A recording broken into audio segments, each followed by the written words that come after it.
Amen. Ok, bon, je vais revenir quand même. Il y a ceux qui n'étaient pas là quand on avait commencé cette étude sur le royaume des cieux, le royaume de Dieu, le royaume de Yah, notre Père. Dans la présentation, je pense que j'ai marqué juste quelques points eschatologiques, c'est-à-dire des points de la manifestation des événements qui précèdent le, qui précèdent le retour de notre roi, celui qui vient rétablir le royaume. Donc nous avons l'apostasie, nous avons les signes précédents, c'est-à-dire les signes qui précèdent le retour du Messie. Quand nous lisons le livre de Matthieu chapitre 24, on peut voir des signes que le Messie, notre roi, nous a prédit avant son avènement. Là, il y a même une question qui me vient. Comme nous sommes dans une étude, dans l'étude, nous sommes là pour apprendre. Ah oui. Donc là, il y a le mot avènement, ok. Grande tribulation, pré, mi et post. Je pense que je l'avais expliqué. C'est les trois pensées qui sont enseignées. Il y a ceux qui disent que l'enlèvement sera avant la grande tribulation. Maman Juliette, tu as déjà entendu ça? Toutes sortes, ok. Il y en a qui disent, ils se fixent sur le livre de Daniel, les 70 jours de Daniel, et ils déterminent ça comme le 7 ans, et ils divisent ça par des, pour dire que 3 ans et demi de tribulation, après les 3 ans et demi, l'église est enlevée, parce que l'église ne peut pas subir la grande tribulation. L'église est l'épouse du Christ. Ça, c'est eux qui disent, selon leur compréhension. Et nous avons ceux qui disent, les post-tribulationnaires, c'est ceux qui croient que nous passerons par la grande tribulation avant le retour du Messie. Et après, il y a l'avènement. Quelle est la différence, juste dans ces titres, quelle est la différence entre l'avènement et la fin du monde? Sœur Lorena, est-ce qu'il y a une différence entre l'avènement et la fin du monde? Matthieu 24, les disciples ont demandé à Yeshua. Quelqu'un peut nous... Sœur Sylvie, prends-nous Matthieu 24, s'il te plaît. Comme nous le disons, nous ne sommes pas dans l'enseignement ni dans l'exhortation, nous sommes dans l'étude. On va aller doucement. Les points que je peux sentir que ça, peut-être, il faut vous bouger un peu, comme avait fait notre bien-aimé frère Christopher avec la foi. Vous secouez un peu pour susciter aussi ces questions. Oui. Amen, je lis la parole. C'est quel verset? Je lis la parole au nom de Yeshua. Amen. Jésus sortit du temple, et comme il s'en allait, ses disciples s'approchèrent pour lui en faire remarquer les constructions. Mais il leur dit, « Vous voyez tout cela? Je vous le dis en vérité, il ne restera pas ici pierre sur pierre, tout sera détruit. » Il s'assit sur le mont des Oliviers. Les disciples vinrent en privé lui poser cette question. « Dis-nous, quand cela arrivera-t-il et quel sera le signe de ton retour et de la fin du monde ?» Je pense que ta version donne déjà une réponse. Vous avez compris c'est quoi l'avènement, non? la différence entre les mots avènement et la fin du monde. L'avènement, tu as compris c'est quoi? Exactement. Parousie en grec, ça dit l'apparition, le retour du Messie. Tu as compris ça, Lorena? Voilà. C'est différent de la fin du monde parce que beaucoup nous confondons entre l'avènement et la fin du monde. L'avènement, le Messie apparaît, il revient, il rétablit le royaume d'Israël pendant les 1000 ans. Le diable, je pense qu'on en parlera un peu plus loin, le diable est lié pendant 1000 ans, et il est relâché à la fin, vers la fin du 1000 ans. Après, nous avons la dernière lutte, quand le diable va séduire encore, je pense qu'on donnera plus de détails. On a déjà, avec des réponses qu'on a donné des idées. Et après les 1000 ans, c'est là qu'il y aura la fin du monde. D'accord? Tout le monde, ok? Oui, ma sœur, s'il y a des questions, il faut poser. Hein. La sœur à Nathalie, ça va, c'est bon? D'accord. L'avènement, les rétablissements, les royaumes des cieux sur la terre, les royaumes d'Israël, comme je l'ai dit pendant 1000 ans. Et on peut voir, ça c'est la question que je nous avais posée l'autre fois, pour savoir, quand on parle de la grande tribulation, l'avènement du Messie, les rétablissements du royaume des cieux, est-ce que c'est un enseignement, Maman Juliette, est-ce que c'est un enseignement fondamental ou c'est un enseignement solide? Quand nous parlons de la grande tribulation, l'avènement, c'est-à-dire les retours du Messie, l'apparition du Messie, les règnes de 1000 ans, les rétablissements, est-ce que c'est une nourriture solide ou c'est le lait pour les enfants? Hein? Ah, elle pense que c'est solide. Sœur Lorena, mon frère, tu penses que c'est quoi?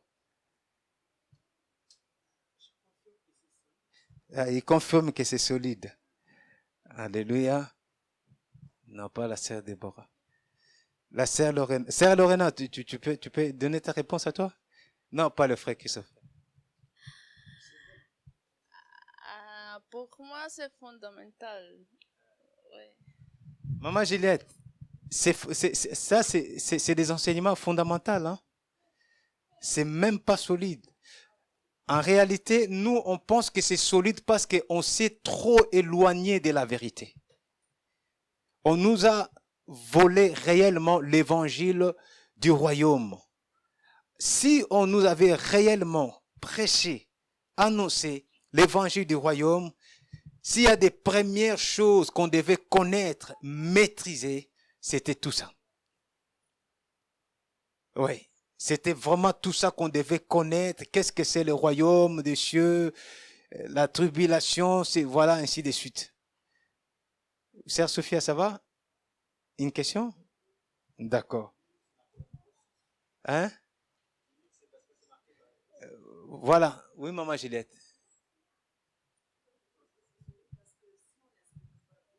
Attends.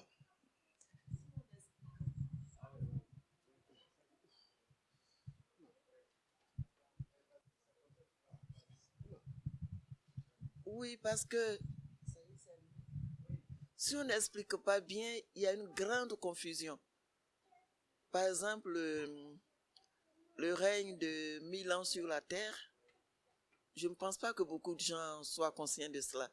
En tout cas, moi, tant qu'on n'avait pas expliqué quand on était de l'autre côté et tout ça, tout était confus dans ma tête. Et quand les gens disent Jésus revient bientôt, pour eux, c'est la fin du monde. En tout cas, c'est ce que je crois comprendre quand les gens parlent de ça. Ensuite, moi-même, je ne sais pas si pendant le règne millénaire, si des gens vont mourir. En plus, ensuite, royaume d'Israël, voilà. Voilà, tout cela, c'est épars dans la Bible. Et quand on ne fait pas le lien, on ne peut pas comprendre. Par exemple, Larron sur la croix. Souviens-toi de moi quand tu viendras rétablir ton royaume. Les apôtres qui demandent, c'est en ce moment-là que tu viendras rétablir le royaume. Pour nous, c'était Israël seulement.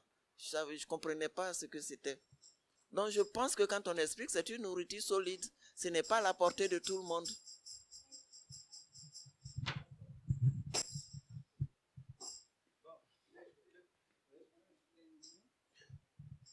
Lorsqu'on a parlé de solide, par rapport aussi à la parole, si on regarde bien la parole, on nous parle du royaume des cieux et le royaume de Dieu. C'est un peu, c'est solide et compliqué. Les deux, le royaume de Dieu et le royaume des cieux. Si on regarde bien, Marc nous parle du royaume de Dieu, tantôt Matthieu nous parle du royaume des cieux. Avant que le frère Benjamin... Maman Juliette, le frère va lire un passage pour prouver que non, c'est vraiment du... C'est pas du solide. Ouais, c'est vraiment du béaba. Tu vois que non, si on ne maîtrise pas le béaba, donc on croit qu'on est mature. En réalité, on n'est pas mature. Tu verras, je pense que tu as une bonne version. L'auteur dit, tendons vers ce qui est parfait. En fait, si on fait le parallèle, comme le fait bien le frère Christopher, si on fait le parallèle ou la corrélation, que dit Yeshua dans Matthieu 5? Il dit, soyez parfaits, comme votre Père est parfait. Ça dit, la corrélation est juste. Ça dit, tendons vers ce qui est parfait, c'est réaliser ce que le Messie nous a commandé de faire. Mais or, on ne peut pas tendre vers ce qui est parfait ou vers la perfection si le fondement de la maison n'est pas solidement posé. Pourquoi? Parce que si la maison est posée sur le sable, ou sur le foin, sur la paille, quand la tempête, la pluie, le tsunami viendra, il n'y aura même pas de résistance. On est bien d'accord, n'est-ce pas? C'est ça que je disais tout à l'heure avant de répondre à notre frère. Sincèrement, on nous a volé la conscience du royaume des cieux. Si dans ce que tu as dit, par exemple, quand on dit Jésus revient bientôt, les gens pensent que c'est la fin du monde parce qu'on ne connaît pas. Si on parle de 1000 ans, comme tu as dit tout à l'heure, on pense qu'il n'y aura pas des hommes parce qu'on ne connaît pas. Maintenant, si je prends un exemple comme font mes frères. Maman, je t'achète une voiture. Je dis, je t'aime beaucoup, maman. Cette voiture est à toi. Mais par contre, prends le contact. Chaque matin, à 10 heures, tu vas démarrer la voiture de Villeurbanne. Tu vas aller déposer ta petite fille jusqu'à Rive-de-Gier pour aller à l'école. À 10 heures. On est bien d'accord? C'est une jolie voiture, Porsche, tout ce que tu veux. OK? Tu regardes la voiture, tu dis, mon fils, tout ça c'est pour ça. Oui. C'est pour accompagner ta nièce à l'école à 10 heures. Chaque matin. Et maintenant, maman, toi tu prends le contact. Au lieu de faire ce que moi je t'avais dit de faire, c'est une jolie voiture. Le soir, tu sors avec et tu rentres à 9 heures. Et à 9 heures fatigué, tu dors. Tu ne fais même pas ce que je t'avais dit de faire. En fait, c'est ce qu'on nous a fait faire. On nous a donné les clés de contact de la voiture sans pourtant nous expliquer en réalité le but de cette voiture qu'on nous a donnée. Je ne sais pas si je me suis fait comprendre. Et nous avons maintenant la voiture. On démarre la voiture. Ah ben je vais aller voir le frère Félix. Ah, il faut que je voie le frère Bruno. Il faut que je rencontre la sœur Lorena. Ah, la sœur Sophia, ainsi de suite. Il faut que mes frères en profitent avec un cœur rempli d'amour. Attention, rempli d'amour. Mon frère Bruno, si tu veux faire des démarches, il faut m'appeler. Cette voiture est à nous tous. C'est l'unité, l'unité. Mais par contre, tu es en train de rater le nécessaire et le plus important. Le but même. Ça, c'est le but de l'évangile. Si on n'arrive pas à comprendre ça, comme tu l'as dit, le béaba, c'est très très difficile. Frère, le royaume des cieux, le royaume de Dieu, tu penses qu'il y a une différence? Il n'y a pas de différence. En fait, quand on parle du royaume des cieux, le royaume de Dieu, c'est la même chose. Je ne sais pas si tu comprends. Ouais, c'est la même chose. C'est le même royaume. C'est pas deux, c'est le même royaume.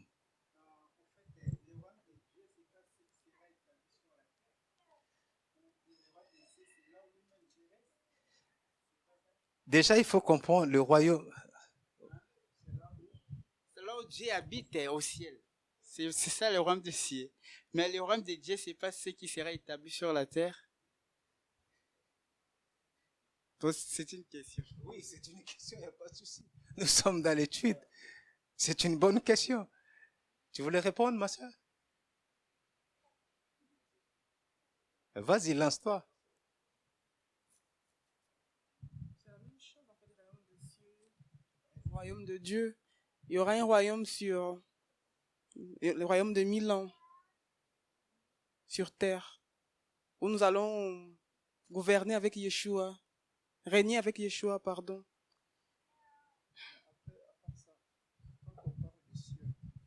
Quand on parle de cieux, on sait tous à quoi on se réfère. Qu'on se réfère à Dieu. Le royaume des cieux, le royaume de Dieu. Donc ciel, ça représente, on sait que non, on se réfère à Dieu. Donc il n'y a pas la différence entre les deux. Tu vois la réponse que nos bien-aimés ont donnée.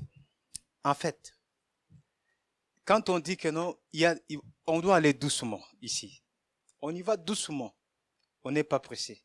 Le plus important est que chacun de nous arrive à comprendre. D'accord? Les royaumes des cieux, le royaume de Dieu, c'est un royaume éternel. On est d'accord?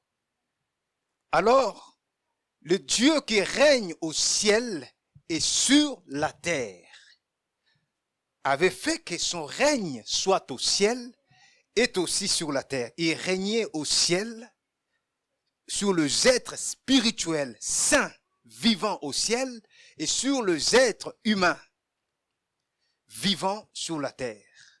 On est bien d'accord? Parce que c'est lui le roi des siècles éternels. Je ne sais pas si jusque là ça va. Est-ce que ça va vraiment? Ça va bien. D'accord. Alors, à un certain moment, l'homme n'a plus voulu ou l'homme n'a plus accepté de laisser celui qui l'a créé régner sur lui. Et il a pris l'autorité de ces royaumes, il a donné à un autre roi, le Dieu de ces siècles. Je ne sais pas si tu comprends. Satan. C'est le Dieu de ces siècles, le roi de ces siècles. C'est un royaume des mondes des ténèbres. Est-ce que ça va? Bon, on ne va pas s'éparpiller. Je veux me rassurer que vraiment tu arrives à comprendre ce que d'abord on est tenté de dire. D'accord? Ok. Maintenant, le Tout-Puissant, notre Dieu, c'est lui qui régnait au ciel et sur la terre. Son royaume de cieux, son royaume de Dieu régnait au ciel et sur la terre. Ça dit, Satan ne régnait pas, ni au ciel, ni sur la terre que Dieu avait créé. On est bien d'accord. L'homme est tombé sous le pouvoir de Satan qui a remis les royaumes sur le relique où quand Satan dit à Jésus, il dit, si tu te prosternes devant moi, je te donnerai les gloires de ces royaumes. Les gloires de quoi? De ces royaumes. Car il m'a été donné et je donne ça à qui je veux. Qui lui avait donné? Non. Hein?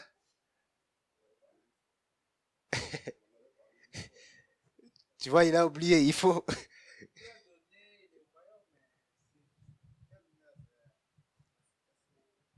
Ouais, travaille un peu les neurones. Tu avais déjà entendu ça les Shabbats? Ouais, c'est Adam qui lui a donné les gloires de tout ce royaume du monde. On est d'accord? Et il donne ça à qui il veut. Jusque-là, ça va. C'est-à-dire, ça empêchait que le royaume des cieux, que le royaume de Dieu, de régner pleinement sur la terre parce qu'il y avait un autre Dieu qui régnait. Alors Dieu, dans son amour, qu'est-ce qu'il a fait? Il est rentré dans le plan, dans une mission de rétablir son royaume sur la terre comme au ciel. C'est pour ça que quand le Messie nous apprend à prier, il dit, quand vous priez, dites, notre Père qui est aux cieux, que ton nom soit sanctifié, que ton règne vienne, que ton royaume vienne, que ta volonté soit faite sur la terre, comme au ciel. Est-ce que tu vois? C'est cette volonté qui se faisait avant, qui n'est plus là aujourd'hui. Et maintenant, dans sa démarche, qu'est-ce qu'il fait? Il commence à chercher des serviteurs. Il passe par Noah. Tu connais Noah, non? Noah, il passe par Sem. Sem, il passe, le fils de Noah. Bon, on va aller un peu plus vite. Il passe par Abraham. Par Abraham, on va voir ça peut-être tout à l'heure si on a le temps. Par Abraham, qu'est-ce qu'il fait? Il vient annoncer l'évangile. C'est-à-dire l'évangile que toi, qu'on t'a prêché. Maman Juliette, tu entends? L'évangile qu'on entend, qu'on nous dit l'évangile, la bonne nouvelle du royaume des cieux, on va voir. Je pense pas qu'on aura le temps. Dieu est venu donner l'évangile du royaume des cieux à Abraham. Il a donné ça à Isaac, il a donné ça à Jacob, nos pères. Jusqu'à ce que le Messie est venu, qu'est-ce que le Messie a fait? Il n'a pas prêché autre chose. Voilà pourquoi il dit, en fait, il n'a pas créé une doctrine, le mot utilisé, oui, ma doctrine ne vient pas de moi. C'est-à-dire, l'enseignement que j'enseigne ne vient pas de moi, ça vient du Père. La même bonne nouvelle pour le rétablissement du royaume. Ça dit, si Jésus est venu, pourquoi Jésus est venu? Pour accomplir une mission. Sauver les hommes. C'est ça, non? Parce qu'on dit, c'est notre sauveur, il est mort à la croix pour nous. C'est vague, frère Félix.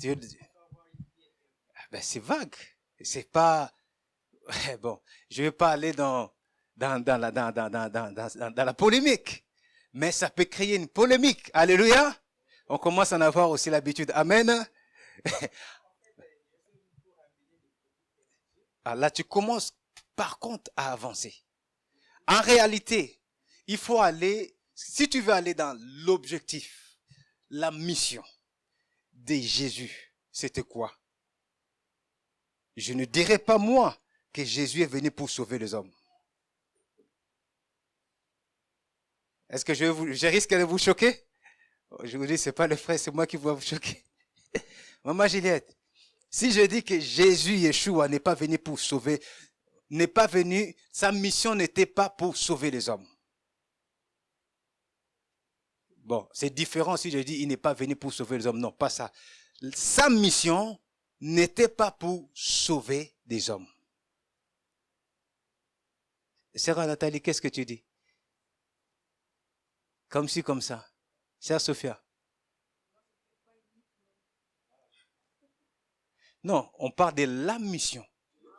L'objectif. Ah! Attends, je te donne. Tout à l'heure, qu'est-ce que j'ai dit? J'achète une voiture. Je prends les contacts. Je donne à ma maman. C'est une belle voiture. Je dis à ma maman, chaque 10 heures, du matin, du lundi au vendredi, tu déposeras ta petite fille à l'école. Les contacts que je donne à ma maman, l'objectif c'est quoi? Et déposer ma fille à l'école. Est-ce qu'elle va pas conduire la voiture? Elle va démarrer la voiture. Elle va nettoyer la voiture. Elle va prendre soin de la voiture. Est-ce que c'est l'objectif? Ça fait partie de la vie, de l'objectif. C'est-à-dire, Yeshua, Jésus nous sauver, fait partie de l'objectif. Mais l'objectif, ne perdons surtout pas l'objectif. Ne perdons surtout pas. En fait, je sais que ça peut être des langages durs, mais apprenons aussi à voir ces langages durs pour ramener les gens. Ma soeur, tu rigoles, mais c'est toi que le Père avait dit, nous allons manger le pain qu'on doit rompre avec le marteau.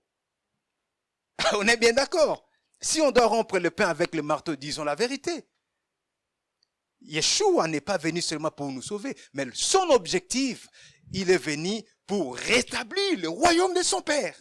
C'est ça la mission du Messie. Un point, un trait. Frère Benjamin, ça va?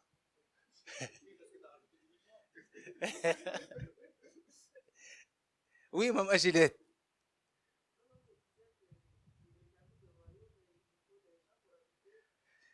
Là maintenant, tu vois, le Messie est venu, la mission du Messie est de rétablir le royaume de son Père. Et maintenant, pour rétablir le royaume de son Père, voilà, il a donné sa vie pour que nous aussi nous soyons sauvés. Rassembler tous ceux qui vont faire partie de ce royaume. Réconcilier la terre et le ciel. Réconcilier l'homme et son créateur. Redonner la vie éternelle. Vous voyez, tout ça maintenant c'est dans je ne sais pas comment je peux appeler ça. Tu es forte. Est-ce que tu as compris? Maman, explique. Le paquet, c'est quand tu fais un paquet, tu mets tout ensemble. Tu mets tout. Je pense que la palette.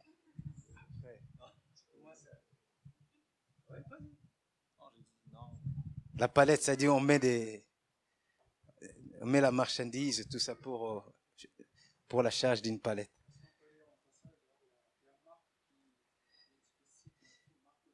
Marc 9, oui.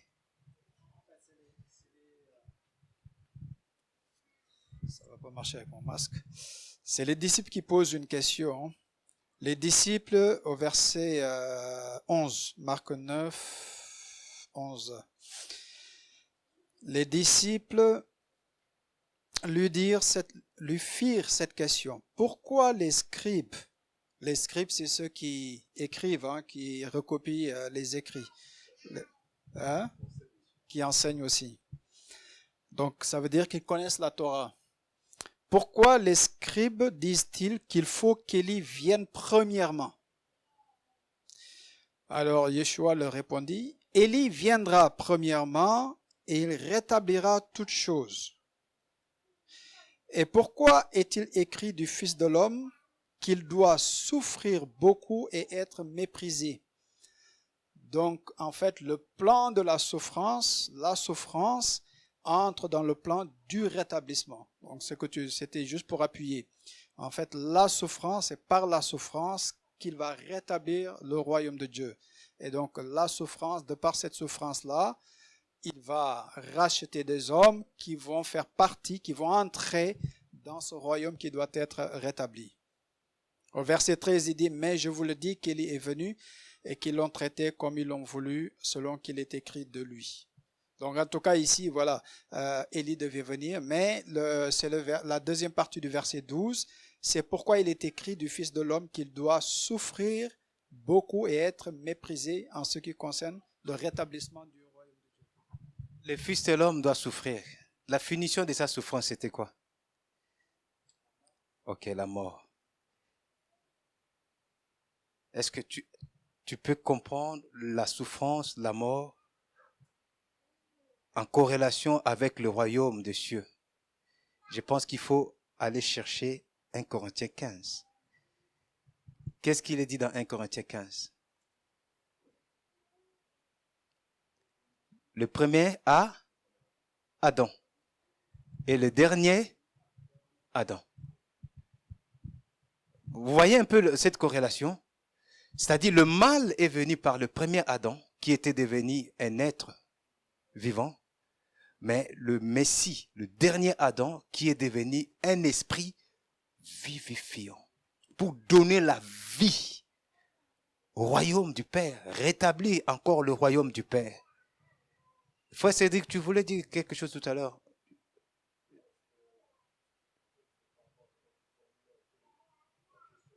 D'accord. Ça va, frère Félix? Tout va bien? Je vois le yeux comme ça, je dis, mais... Ok. Maman Gillette, le frère Benjamin va lire Hébreux 6 en passant. Je voulais juste revenir une minute sur, pour être sûr que le royaume des dieux et le royaume des cieux c'est la même chose, pour être sûr. On a un témoignage dans les Écritures, parce que Déborah avait la même question au Shabbat passé. Et Matthieu 3, au verset 17, non, Matthieu 4, au verset 17, il dit « Dès lors, Jésus commença à prêcher et à dire « Repentez-vous, car le royaume des cieux est proche. » Ça, c'est Matthieu. Matthieu 4, au verset 17, pour les références. Et après, dans Marc 1, verset 15, « Le temps est accompli et le royaume de Dieu approche. Repentez-vous et croyez à l'évangile. » Donc en fait, c'est la même chose, sauf que il y a plusieurs, c'est comme il y a plusieurs appellations. Parfois c'est le royaume de Dieu, parfois c'est le royaume des cieux. C'est juste au moins pour apporter un autre éclaircissement. Tu veux que je lise Hébreu? Et alors, la question c'était est-ce que le royaume des cieux c'est du lait ou est-ce que c'est solide? Et chacun peut se faire son avis en fonction de nos connaissances, et ça peut paraître présomptueux de dire que c'est du lait parce que ça peut être aussi solide, mais la parole a une réponse dessus, et c'est dans Hébreu, on va commencer par Hébreu 5 à partir du verset 11. Hébreu 5 à partir du verset 11, je vais commencer à lire. Au sujet de qui nous avons beaucoup de choses à dire, qui sont difficiles à expliquer, parce que vous êtes devenus lents à comprendre. En effet, tandis que vous devriez être maîtres depuis longtemps, vous avez encore besoin d'apprendre les premiers éléments des oracles de Dieu, et vous en êtes venus à avoir besoin de lait et non de nourriture solide. Or, celui qui se nourrit de lait ne comprend pas la parole de la justice, car il est un petit enfant. Mais la nourriture solide est pour les hommes faite, pour ceux qui, par l'habitude, ont le jugement exercé à discerner le bien et le mal. Le chapitre 6 commence, c'est la suite. C'est pourquoi, laissant les premiers principes de la doctrine de Christ, tendons à la perfection, ne posant pas de nouveaux fondements du renoncement aux œuvres mortes et de la foi en Dieu, de la doctrine des baptêmes, de l'imposition des mains, de la résurrection des morts et du jugement éternel. Donc il est mentionné la résurrection des morts et le jugement éternel, et ça on peut dire que ça fait partie du royaume des cieux. Et donc tout ce qui est énuméré là, l'auteur des Hébreux a l'air de nous dire que c'est des choses qui sont les premiers principes. C'est les premiers principes, et il dit il dit effectivement que c'est du lait. Donc c'est pour ça que bibliquement on peut se permettre de dire que le royaume des cieux c'est du lait.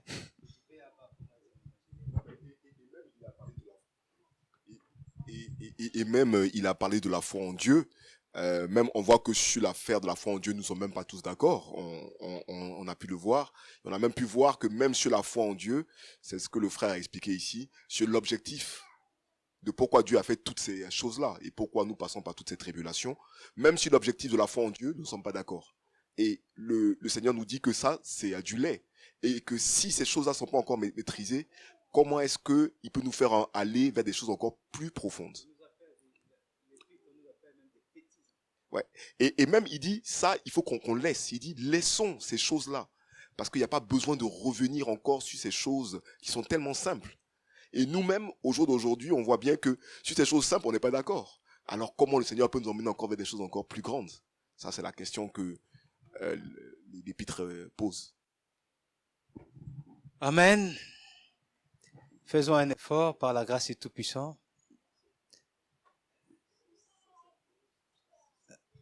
Vous voyez, la parole nous appelle même des petits enfants. Tant que nous ne comprenons pas ça, tout ce qui est élémentaire, le lait, les petits enfants. Or, on peut se croire qu'on est vraiment mature, mais nous sommes encore en train de boire le lait. Ah.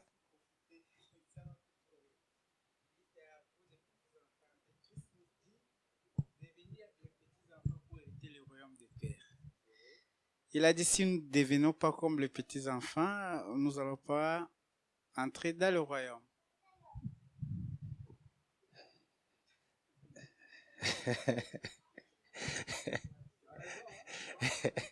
Non, il a raison. Est-ce que vous avez compris la question? En fait, l'auteur du livre d'Hébreux nous dit que non, nous sommes encore des petits-enfants, puisque nous avons encore besoin du lait, nous qui devions être déjà des maîtres, parce que nous sommes encore dans la foi en Dieu, la résurrection, le jugement dernier, ainsi de suite. C'est-à-dire, nous sommes encore des petits-enfants. Nous grandissons progressivement. Alors, le frère Jimmy dit, bon, comme le Messie lui-même avait dit que non, le royaume des cieux appartient à ceux qui sont comme des enfants. Donc, tu penses que l'idéal, c'est de rester comme un enfant? C'est une question. Est-ce que l'idéal, frère Cédric, c'est de rester comme un enfant? Puisque le Messie a dit, le royaume des cieux est pour ceux qui ressemblent ou ceux qui sont comme les enfants.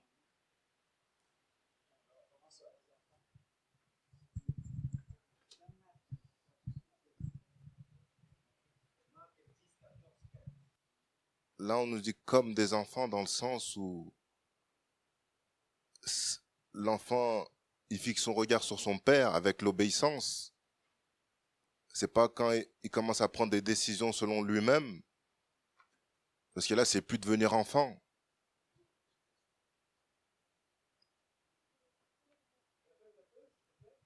J'ai dit, c'est comme des enfants dans l'obéissance de l'enfant. C'est pas enfant qui a pas la connaissance. C'est plus l'enfant avec l'obéissance. Un futur héritier. On touche aussi, comme dit le frère Christ, la foi. Cette assurance que non, tout ce que mon père dit, j'obéis sans me poser de questions, sans m'interroger. Est-ce que papa a raison? Est-ce qu'il a tort? Si je fais comme ça, je pense que c'est mieux. Non.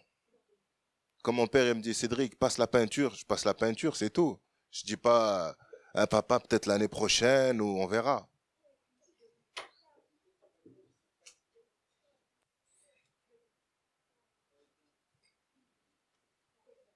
Ça, c'est moi qui pense que je suis fatigué. Mais lui, il sait très bien que je ne suis pas fatigué. Sinon, il n'allait pas me dire, papa, fils, passe la peinture, parce qu'il le voit. C'est mon père. C'est pas un dictateur.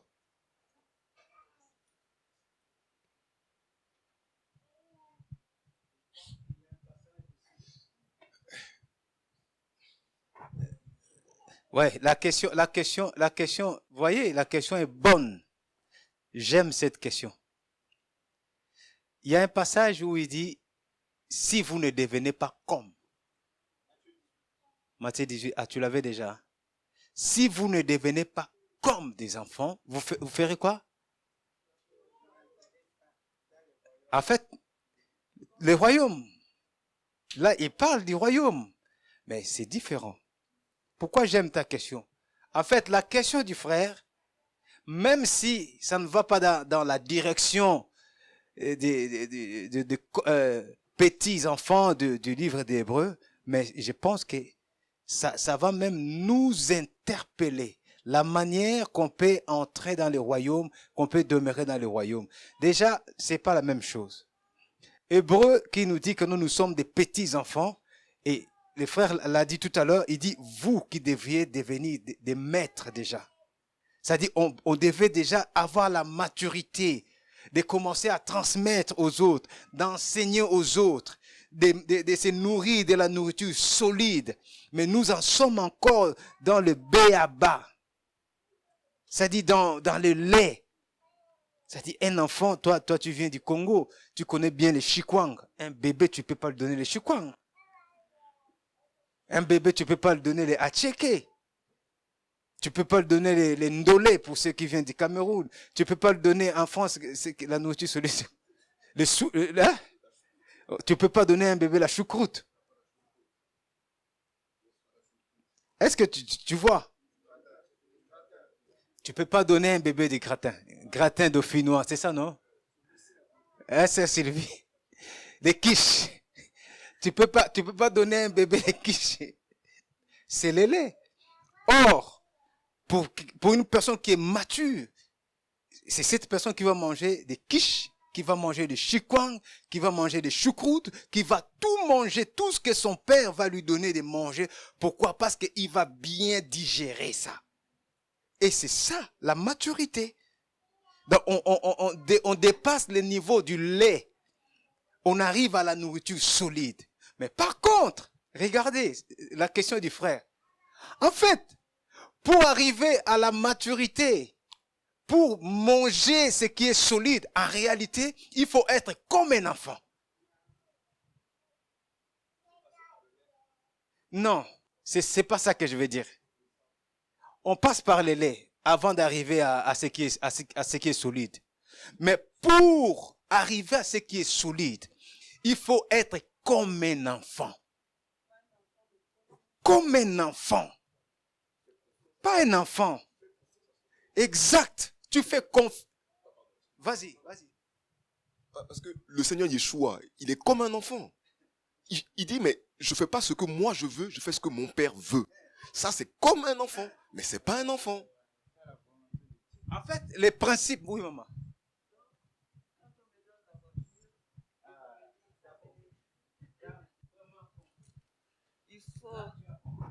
Il faut amener ta petite fille à l'école à tel endroit. Je ne cherche pas à comprendre. Tout ce que je sais, 10 heures, je la prends et je m'en vais. Et même si j'ai envie de faire des courses et tout ça.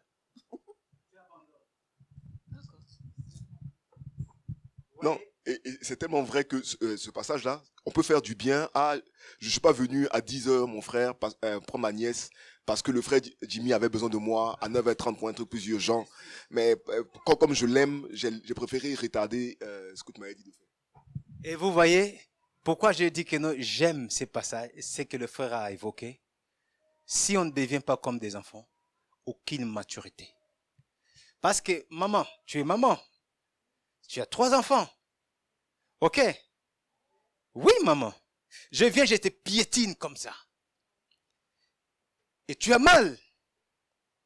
Si tu n'es pas comme un enfant, tu vas revendiquer tes droits. Mais pourquoi tu as fait ça? Et tu ne demandes même pas des excuses. On demande quand même des excuses. On est bien d'accord. Vous savez, si on est comme un enfant, le Père nous donne le cœur des enfants. C'est pour ça que j'ai dit que j'ai bien aimé ce que le frère a évoqué. Il y a des personnes, moi, excusez-moi, j'ai appris quelque chose dans la vie. Il y a des personnes qui ont 30 ans, 40 ans, 50 ans, mais ils ont des cœurs vieux de 250 ans.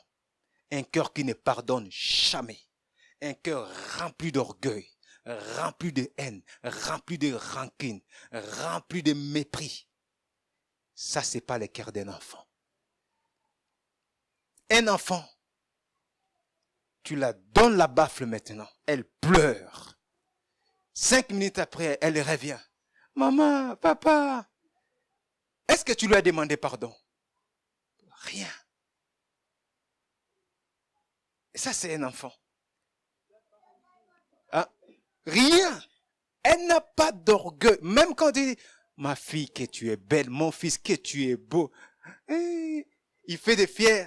Mais il n'y a pas d'orgueil dans son cœur.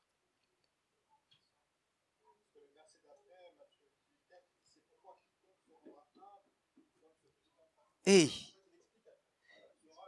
Attends. Prends ça avec les micros. On va revenir. Alors, Jésus il dit, je vous le dis en vérité, si vous ne vous convertissez pas et si vous ne devenez pas comme les petits-enfants, vous n'entrerez pas dans le royaume des cieux. C'est pourquoi quiconque se rendra humble comme ce petit enfant sera le plus grand dans le royaume des cieux. Donc il explique après pourquoi il fait cette comparaison. Parce qu'il a trouvé Matthieu 18, versets 3 et 4. Je peux recommander ce passage à nous tous, s'il vous plaît. Matthieu 18, 3 et 4. Vous savez, je donne encore un exemple. Si aujourd'hui chacun de nous a un cœur d'un enfant, nous allons avancer dans notre étude. Qu'est-ce que je veux dire par là? Même si le frère Bruno vient prêcher, enseigner quelque chose que je vois que c'est pas ça, je suis pas d'accord. J'aurai un cœur pour me mettre avec lui pour étudier. Et voilà. Pourquoi tu dis ça? Il n'y aura pas de soulèvement. Il n'y aura pas de parti pris. Il n'y aura pas, j'aime beaucoup la sœur Sylvie, la sœur Lorena, ça vient, ça part. Non, je nous dis la vérité. C'est pour ça que je répète encore. Je sais pas. Quand le frère avait posé sa question, mais après j'ai réfléchi, je dis, mais il y a une corrélation. Tu vois, tu viens de le lire. Il dit, si vous ne vous convertissez comme des enfants, vous n'entrerez pas dans le royaume des cieux.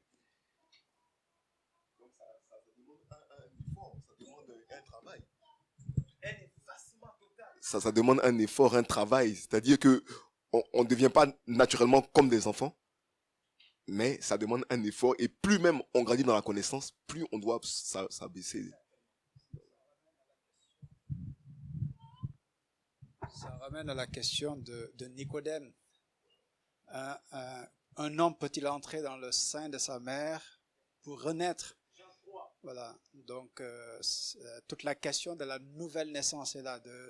D'ailleurs, il dit à Pierre, quand tu seras converti, on se rend compte on est tous en marche de conversion. Pierre a vécu avec le Fils de Dieu pendant 3 ans. D'ailleurs, c'est le seul de toute l'humanité qui a eu l'expérience de surfer sur la mer sans surf. Il marche sur la mer et pourtant le Seigneur lui dit, quand tu seras converti. Donc ça rejoint vraiment cette... Et après, effectivement, il va manifester ce cœur d'enfant plus tard. Frère, tu as compris par rapport à ta question. Là, tu vois que toi-même, tu dois travailler sur ton cœur. Je dois travailler sur mon cœur. Chacun doit travailler sur son cœur. Je pense que c'est le roi Salomon qui a dit, garde ton cœur plus que toute autre chose, car c'est de ton cœur que viennent les sources de la vie. Si nos cœurs ne deviennent pas comme le cœur des enfants, on ne peut jamais, moi je pense, on ne peut jamais arriver à la nourriture solide. On sera toujours comme un enfant, on pense comme un enfant, on murmure comme un enfant, on pleurniche comme un enfant, on discute comme un enfant, on va faire des choses comme un enfant. Qu'est-ce que je dis encore? C'est bien ce que je dis? Comme un enfant dans le sens enfant immature. Ok. Mais pas l'enfant comme l'enfant qui s'est converti dans son cœur. La simplicité, l'humilité, la soumission, l'obéissance.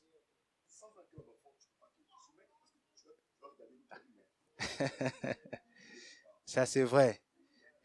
Ça c'est vrai.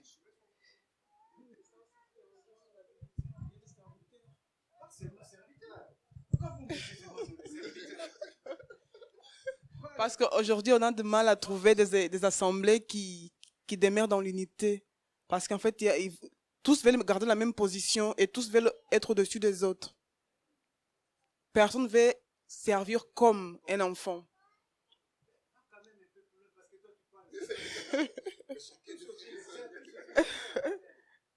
Ouais, c'est en général. Vous êtes dans une affaire. Si tu n'as pas le cœur comme un enfant, en fait, tu vas présenter tes raisons. Non, mais moi, je peux pas m'humilier jusqu'à ces niveaux-là, parce que quand même, c'est moi. C'est le cœur. En fait, c'est que je comprends. Quand on a un cœur comme un enfant, on recherche toujours la paix. Parce que le royaume du Père, c'est le royaume de paix.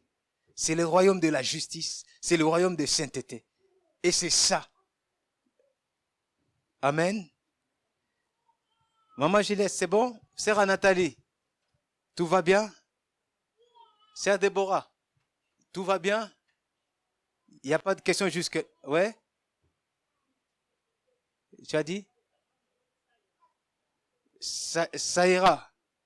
Mais je pense que le jour à venir, comme on commence à voir la conscience du royaume, mais ces passages que le frère a cités, je pense qu'il faut vraiment qu'on médite sur ça. Vraiment, il faut que chacun médite parce que le Père nous fait grâce aujourd'hui il nous touche de revenir sur cet évangile que le Messie a dit dans Matthieu 24.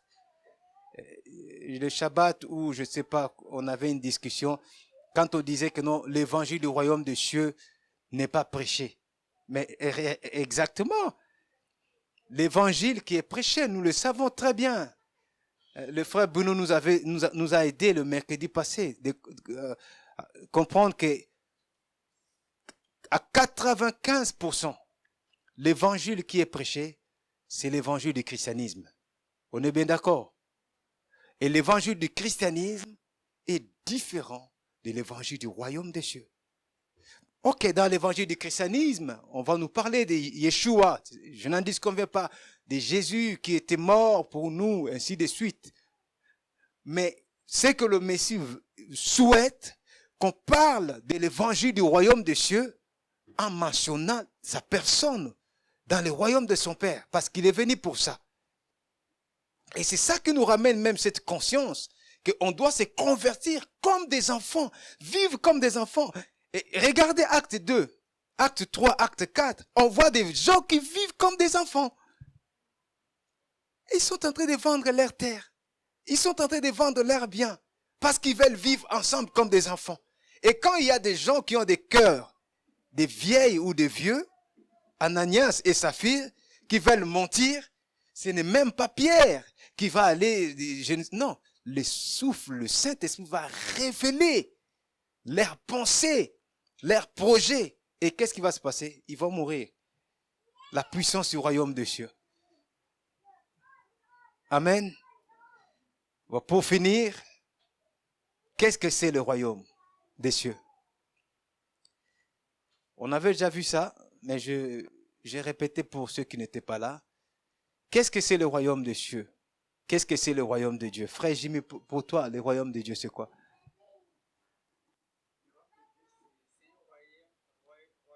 Il y aura un roi qui doit régner et son peuple. J'étais venu en retard en tout cas. Maman Juliette, qu'est-ce que c'est le royaume des cieux?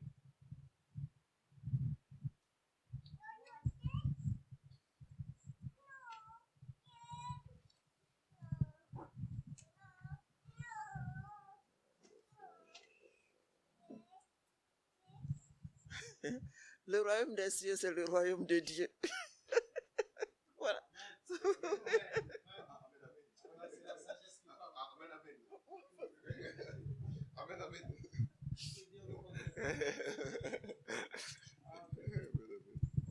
Tu t'es bien échappé, hein? Ok.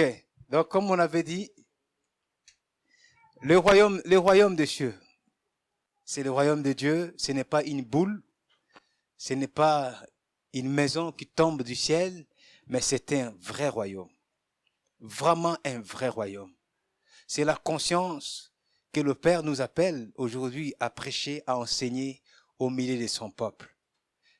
Nous qui sommes devenus les citoyens du royaume des cieux, sachons que le royaume des cieux est une réalité vraie. Le royaume des cieux a un vrai gouvernement. C'est un royaume vrai dans toutes ses dimensions, spirituelles, physiques et matérielles. Le royaume des cieux, je peux citer quelques, est composé de toute sa structure royale. On peut commencer par le roi. On est bien d'accord, n'est-ce pas? Il y a un roi. Nous avons les lois du royaume des cieux. Nous avons la vie du royaume des cieux. J'aime bien marquer cette vie du royaume des cieux. J'aime vraiment bien, surtout ces derniers temps, ça me bouillonne beaucoup dans le cœur. C'est quoi la vie du royaume des cieux?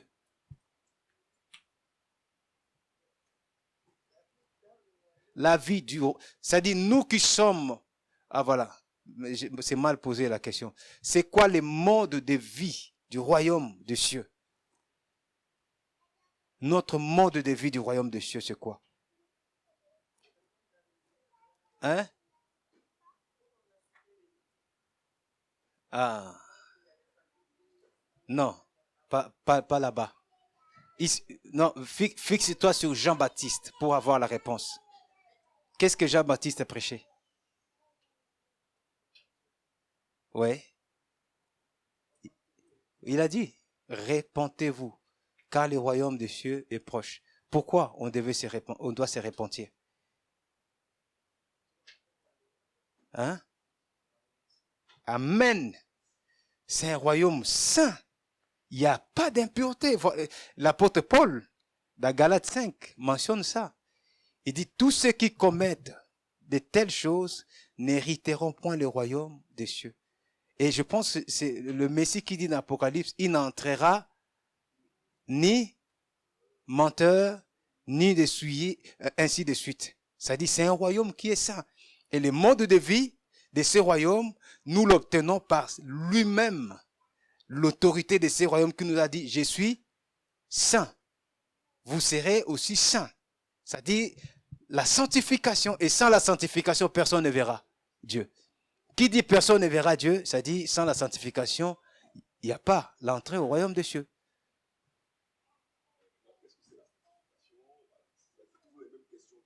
Mais je pense que non, prochainement, si on finit sur le royaume des cieux, on va revenir. On revient encore sur la sanctification. Je pense que c'est vraiment important de revenir sur la sanctification, étudier de manière détaillée pour ajuster un peu notre mode de vie. Quand Pierre dit, soyez saints dans toute votre conduite, c'est-à-dire à la maison, à l'école, au travail, dans tout ce que nous faisons, il faut qu'on soit saint. On doit faire un effort de se sanctifier.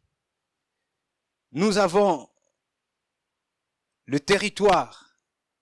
J'écris très important à préciser. Quand le Messie viendra, par exemple, rétablir le royaume des cieux, nous savons déjà où ça se passera, n'est-ce pas? Maman Juliette, tu sais, non? Frère, tu sais? Toi, tu sais? Où? Wow. Ok, donc il a bien gardé. Hein? Non, non, oui, vas-y.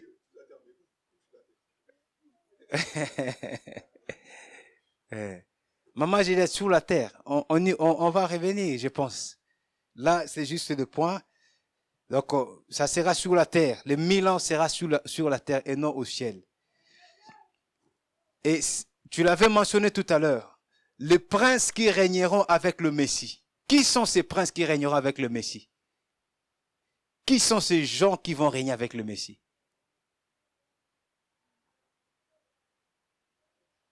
Hein?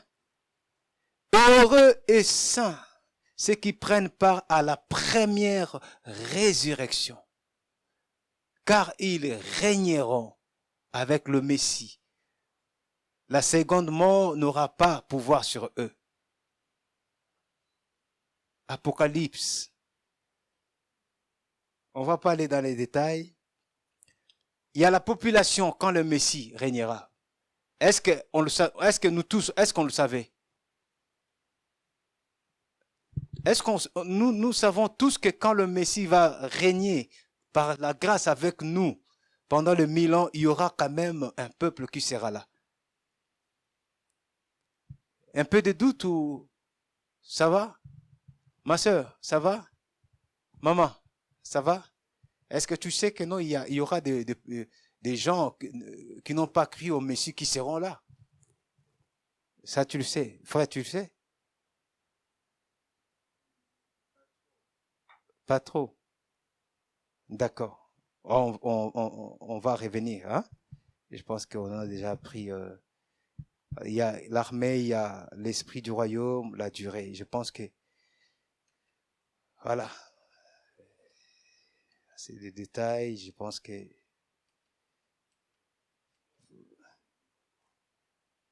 je voulais vraiment arriver ici aujourd'hui.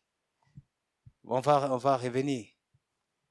La bonne nouvelle du royaume des cieux, c'est que le Messie dit dans Matthieu 24, 14, consiste à quoi et d'où ça a commencé.